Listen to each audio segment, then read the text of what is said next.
여러분 안녕하세요. 오롱장입니다. 제가 질문을 종종 받아요. 거래량이 왜 이렇게 급감을 했냐? 이게 좀 문제가 되지 않겠냐? 거래량 급감이 하락의 시그널 아니냐? 이런 얘기를 많이 하시는데요.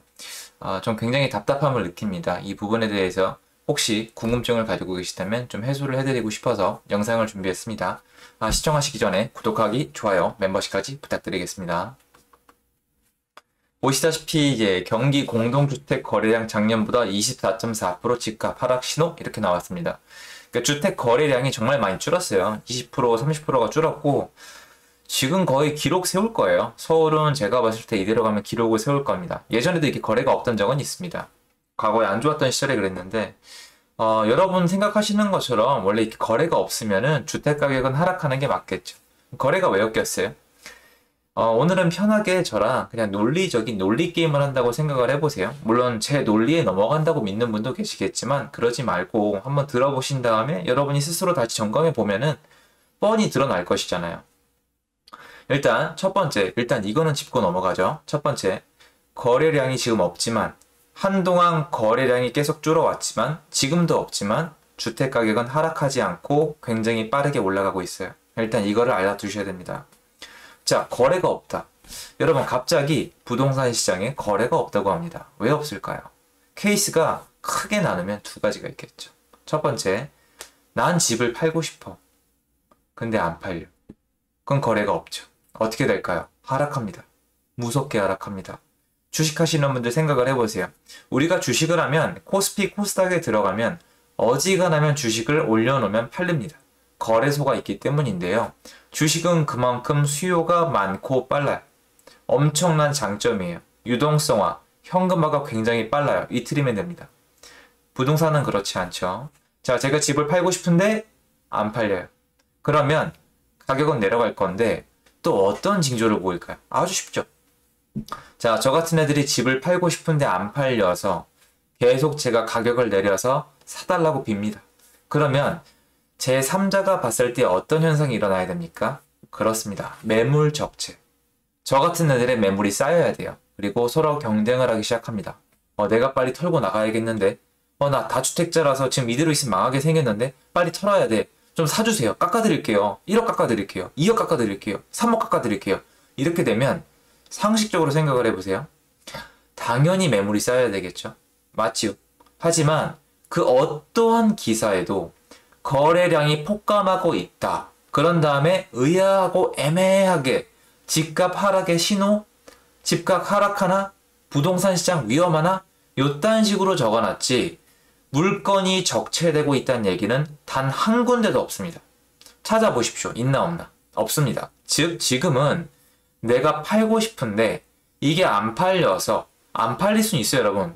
그러니까 내놓으면 바로바로 팔리는 시장은 없어요, 부동산은. 그렇진 않아요. 그런 곳도 있겠지만, 내놓는다고 바로 팔리는 건 아니지만, 안 팔려도 아니면 말지 뭐, 매물을 걷어버릴 수 있는 시장이란 말이에요. 최소한, 여러분이 오해하시는 게, 그럼 네 말은 물건을 내놓기만 하면 팔린다는 거냐? 우리 동네 물건 거래 안 되던데 하시면 그 말이 맞다니까요. 제 말은, 안 팔려? 근데 매물이 늘어나진 않는데? 그러면 나 안 팔래. 다음에 팔게. 물건 집어넣을게. 이런 케이스가 더 많다는 거예요. 무슨 말인지 이해가 되시죠? 그러면 거래가 안 일어나면서 내가 안 팔리면 말지라고 하면은 일단은 가격이 올라가진 않아요. 그냥 그대로 계속 보합세입니다. 그러니까 줄다리기 하는 거예요. 매도인과 매수인이 줄다리기를 하는 거예요. 적당히 팔고 적당히 사고 이렇게 됩니다. 근데 지금은 시장이 어떨까요? 지금 시장을 그대로 말씀을 드리면 이렇습니다. 매물이 없어요. 왜 매물이 없냐? 팔 이유가 없어요. 팔 이유가 없단 말입니다. 근데 여러분들이 상상하는 건 이거예요.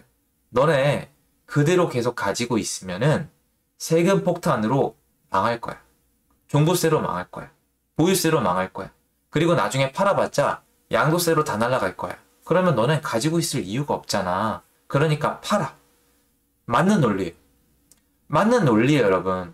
처음에 딱 들으면 맞는 논리라고요. 그런데 지금 이미 일어나고는 있는 현상을 말씀드리고 한번 설명을 드릴게요.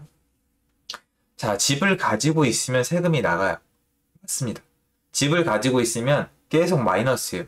맞습니다. 그리고 팔면은 세금이 많이 날아가요. 맞아요. 그러면 무서워서 팔아야 되는데 다시 한번 생각해 보면은 팔 이유가 없는 거죠. 이 얘기를 안 믿는 분들이 계시네. 좋아요. 그럼 팔 이유가 없으니까 이게 문제예요. 팔 이유가 없으니까 서로 매물을 안 내놓죠. 왜냐면 팔고 주로 파는 이유 중에 많은 이유가 여러분 주택을 왜 팔까요? 여러분 여태까지 자유시장 경제를 공부를 한 장이라도 하신 분들은 아실 거예요. 물건을 왜 팔죠? 여러분 빵을 왜 팔아요?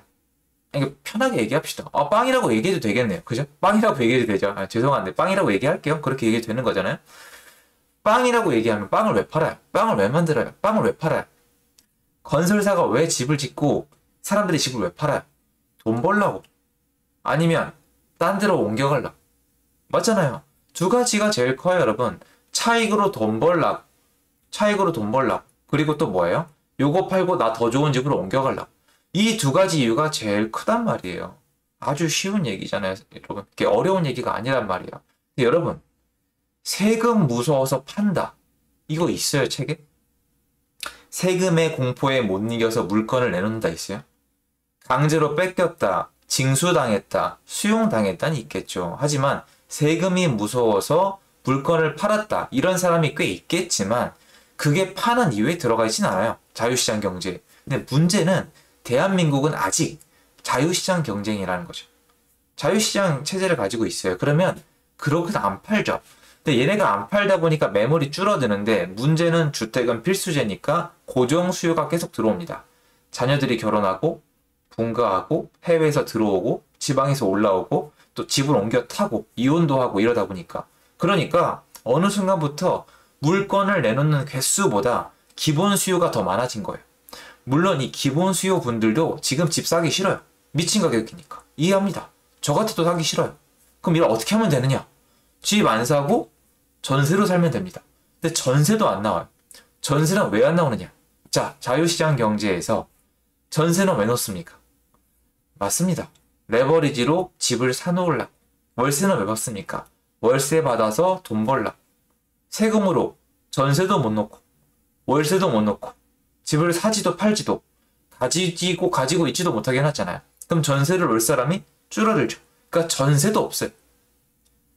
그러니까 집을 구하러 나와서 전세도 없고 월세는 있는데 올라가고 있는데 월세는 죽어도 싫고 집을 살라니까 매물이 없고 매물이 없다 보니까 높게 부르고 그러다 보니까 그 와중에 소수의 분들이 어쩔 수 없이 비싼 가격에 집을 산다.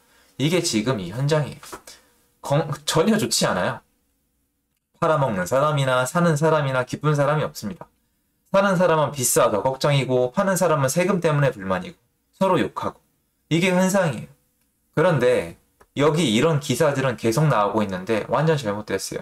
지금은 거래량이 없는 이유가 뭐냐면 매물이 없는 데다가 가격이 너무 높기 때문이에요. 그냥 매물이 없기 때문이 아니에요. 매물은 있어요. 제가 매물이 없다는 건요, 여러분. 제가 시장에 오래 참여한 사람 입장에서 옛날에 비해서 너무 없다는 거예요. 제가 정말 농담이 아니고 옛날에 비해서 매물이 너무 없고요. 전세는 너무 없어요. 제가 진짜 이게 미치지 않고서 가능한가라는 생각이 들 정도로 전세가 없어요. 옛날에 전세가 남아 넘칠 때가 있었거든요. 옛날에 한 2016년도부터일까요? 한 2016, 17, 18년 때쯤에 전세 입자 모시기였는데 지금은 전세가 매물이 없잖아요. 그럼 전세를 내놓게 되면은 저도 모르게 높게 내놓을 수밖에 없지 않을까요? 그런 시장이에요. 그러니까 매물이 없고 가격이 너무 높으니까 거래량은 없어요. 근데 이게 집값 하락의 신호다? 이거는 아니에요, 여러분. 제가 막 집값 하락하고 있는데 아니라고 뒷펜을 칠라는 게 아니라 아니라고요. 여러분이 알아주셨으면 좋겠습니다. 여러분 쉽게 얘기해서 이거예요. 살 수 있는 물건이 없는 거예요. 빵집에 빵이 있어요, 여러분. 빵집에 빵이 있는데 20개를 구운 빵집 주인이 있어요. 20개를 구운 빵집 주인이 오늘 빵을 10개를 팔아치웠습니다. 그래도 10개는 버려야 돼요. 이 빵집이 있는데 한쪽의 빵집은 빵을 5개밖에 못 구워요. 그냥 빵 구조상. 정부에서 규제했습니다. 빵 5개 이상 구우면 잡아간다. 빵 5개밖에 못 구우니까 5개가 다 팔려요. 근데 한쪽 빵집은 빵을 10개 팔았고 한쪽 빵집은 빵을 5개 팔았잖아요. 자, 이 두 가게 중에서 누가 가격 인상을 하기에 유리합니까? 10개를 판 빵집 주인은 가격 올리면 그 집 금방 망해요. 안 팔립니다. 딱 여러분 감이 오셔야 되잖아요. 왜 20개 중에서 10개밖에 안 팔리겠어요? 경쟁점이 있거나 아니면 수요자가 적거나 이런 거예요. 빵을 5개밖에 못 굽는데 5개가 계속 왜 다 팔리겠어요? 공급보다 수요가 많기 때문이에요. 그럼 어떻게 하면 되죠? 가격을 올리면 돼요. 가능하다면.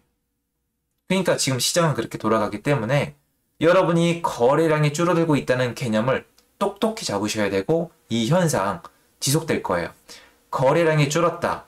거래 절벽이다. 거래가 없어도 너무 없다는 기사는 내년까지 계속 나올 거예요. 하지만 여러분 눈을 크게 뜨고 보세요. 매물이 쌓이고 있는지, 호가가 내려가고 있는지, 집주인의 기세가 꺾였는지, 매수인이 도망갈 수 있는 전세 물건이 늘어났는지 이거 안 보고 거래량만 보시는 거는 정말 아니에요. 그렇게 안 보시는 게 여러분의 미래를 위해서 분명히 좋을 거라고 저는 확신합니다. 영상 도움 됐으면 좋겠고요. 오늘 저는 여기서 인사 올리겠습니다. 감사합니다.